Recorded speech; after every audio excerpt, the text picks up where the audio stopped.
Thank you to our choir. Because the stone is so important to today's ritual, I want to make sure everyone was offered one when they came in. If you did not get one or you don't have one, please raise your hand, and if our ushers can bring stones forward to those that don't have one, that would be lovely. We have a couple people with their hands raised. They're getting the stones. Just a second. And if you're at home and you'd like to get a stone and have it with you during this time, please feel free to do that as well. There's someone right over here that needs a stone. Anyone else? And there's one right over here too, as well as over here and here. So maybe just make a round around the whole sanctuary. One up here.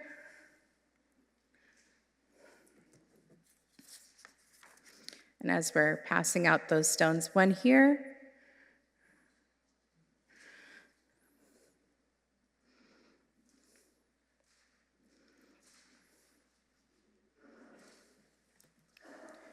And another one over here on this side over here. Oh, you've got one? Never mind. We're good. Thank you, Les. Oh, maybe there is somebody. I also want to say, with all that is going on in our world right now, you may not be in a place to forgive and repair. You may be in the place, as Desmond Tutu said in our reading, the prayer before the prayer of forgiveness. And that is okay. Like anything we do here, you have the ability to decide how you want to participate. Reverend Leslie Takahashi writes, "We return again and again to the season of forgiveness. And each time we come bearing gifts, a grudge to relinquish, a hatred to extinguish, a hope that has bloated and distorted, a glancing word that has wounded. Each time we walk the road toward forgiveness, we mutter, 'We have been here before.' When will we remember that forgiveness is not so much an act as an attitude, not so much a duty as a love we give ourselves as part of the ever unfolding new beginning?" We return again and again to the season of forgiveness, and each time we walk the road, we mutter to ourselves, "We have been here before, we have been here before." Because the thing about forgiveness is it's a process of healing, and with all healing, it takes time. An initial hurt might be healed, but the scar is still there and can still be felt and seen. A scar is a visible reminder of that healed hurt, and it can still catch us, even if we feel we have moved past it. This past October, Jewish people observed Yom Kippur, which is when Jewish people look for reconciliation between each other and with God. 10 days before Yom Kippur, it is custom in Jewish tradition to look back over the past year and make amends with those you have offended by seeking forgiveness. Yom Kippur itself is the day to seek forgiveness from God for any vows that may have been broken. By admitting your wrongs and taking responsibility for making them, by making amends, you are brought closer to God. And it's humbling to come face to face with our own imperfections, our own humanity. It is even more humbling to admit those imperfections to each other and ask to be forgiven. And yet, it is important to stop every once in a while and occasionally take stock of ourselves and our actions. Because, folks, we are human, and in that human condition, we are beautifully imperfect. In our story today, we had a town full of people unable to stand fully upright due to the burdens of their resentment and hurt. Not only their own burdens, but burdens from generations. And this is how it is when we hold a burden of anger, resentment, hatred, or hurt. The bitterness stays within us and festers, creating its own wound in our soul. And it would be easy just to ignore it and forget where there was harm, where we have been vulnerable. But it's good. It feels so righteous. It feels so justified to hold on to those grudges sometimes. So good. And that's why I share this following excerpt every year that I do this ritual, because I think it's an important reminder for us. In Forgive for Good, a proven prescription for health and happiness, psychologist Fred Luskin writes, in careful scientific studies, forgiveness training has been shown to reduce depression, increase hopefulness, decrease anger, improve spiritual connection, and increase emotional self-confidence. He continues, hanging on to anger and resentment, living in a constant state of stress, can damage the heart as well as the soul. In fact, research has shown that failure to forgive may be a risk factor for heart disease, high blood pressure, and a score of other chronic stress-related illnesses. Medical and psychological studies have also shown that a person holding on to anger and resentment is at an increased risk for anxiety, depression, insomnia, and is more likely to suffer from high blood pressure, ulcers, migraines, backaches, heartache, and even cancer. And the reverse is also true. Genuine forgiveness can transform these ailments. In other words, we may feel justified, but we are not healthy in that justification. Forgiveness offers us a chance to let go and start to heal. Forgiveness allows us to let go of the power another has over us. And I'm talking only of our internal process of letting go, the one that drags down our soul, burdens our heart, and eats at our spirit. Maya Angelou reminds us, forgiveness is the greatest gift you can give yourself. It's not for the other person. And I want to be really clear. I am not talking about reconciliation, which is the reparation of the relationship between the person being harmed and the person or persons who harmed. This is done through mutual agreement of the two or more people and done over time. And sometimes it's not able to be done, nor is it safe to do so. You can forgive without reconciling. Sometimes we are meant to offer forgiveness to those who have wronged us. Sometimes we are meant to offer forgiveness for those who we have wronged. And sometimes we need to forgive ourselves for actions we have taken that caused our self-harm. And just as Carmen shared in her reflection, our awareness of history and ancestors grow, we have the burden of generational harm, societal harm, and racial harm. This is time to offer forgiveness and healing for those actions, for those ancestors, and to make amends for the past as well as the present harms done. Examining the places where we continue to hold grudges or support systems of oppression and releasing them so the work of dismantling can be done. In the book of Forgiving, The Fourfold Path of Healing Ourselves and Our World by Archbishop Desmond Tutu and his daughter, Mpu Tutu, they remind us of the following, quote, when we forgive, we take back control of our own fate and our feelings. We become our own liberators. We don't forgive to help the other person. We don't forgive for others. We forgive for ourselves. Forgiveness, in other words, is the best form of self-interest. This is both true spiritually and scientifically. They continue, the reasons for forgiving ourselves are the same as forgiving others. It is how we become free of the past. It is how we heal and grow. It is how we make meaning out of our suffering, restore our self-esteem, and tell a new story of who we are. If forgiving others leads to external peace, forgiving ourselves leads to internal peace. End quote. So your rock, I invite you to put it into your hand. Your hand might be drawn to the smooth places, but I want you to also feel the jagged and sharp edges. Feel the pits and cracks. that may be easy to miss with the naked eye. Feel its balance or weight, or its lack of balance or weight.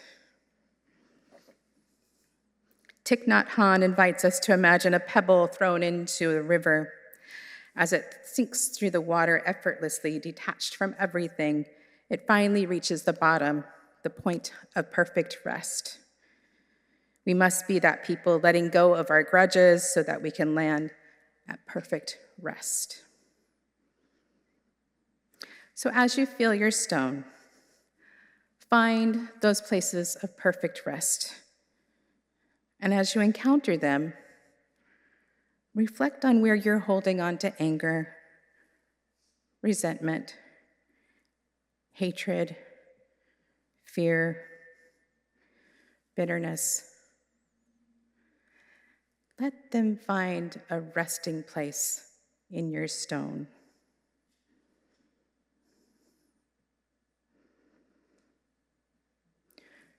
Reflect on people in your life who have harmed you, and knowing there is still a decision on whether you will be in relationship with them or even consider reconciling, I invite you to let the emotions you are holding about the harm finding a resting place in your stone, even if it's temporary.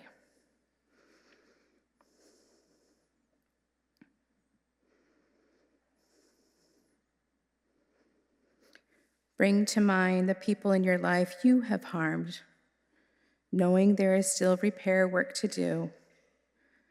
Find a place of rest for the guilt or the shame you carry about the harm in your stone.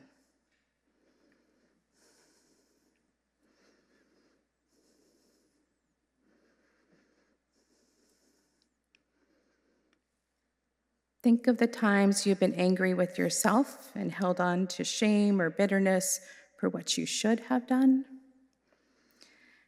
And listen to your own heart and find the places you can let go of them and let them find a place of rest in your stone.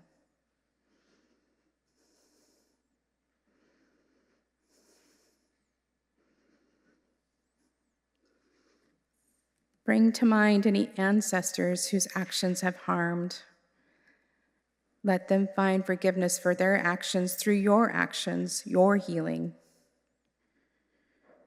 Where you found places of harm in our society, offer forgiveness through your actions of repair so they may heal.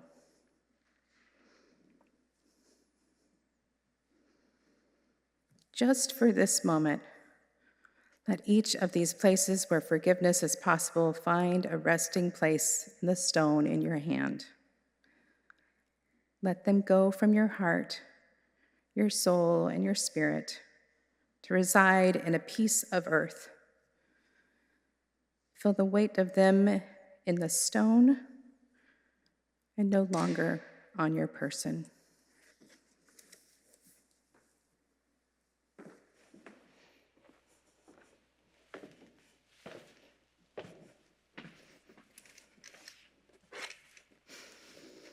This bowl symbolizes our sacred space, a space where we can share our true human condition of being beautifully imperfect, with a need to forgive and be forgiven. I will pour some of the water that we have collected from our water communion as a way to acknowledge this human condition is carried in our community with love. As you feel moved to do so, and when you are ready to let go, I invite you forward to place your stone in the bowl. And as you feel your burden lift, if even for a moment, I invite you to say, I begin again in love. If you are not ready to let go of your stone, or you're at home, listen to your heart. When you're ready to set that stone down, find a place of beauty, of care, and let it rest in its perfect place. If you need somebody to gather your stone, let us know and we'll come to you. You may bring your stones forward, place them in the bowl, and as you're ready, say, I begin again in love.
Reverend Dr. Rebecca Parker reminds us,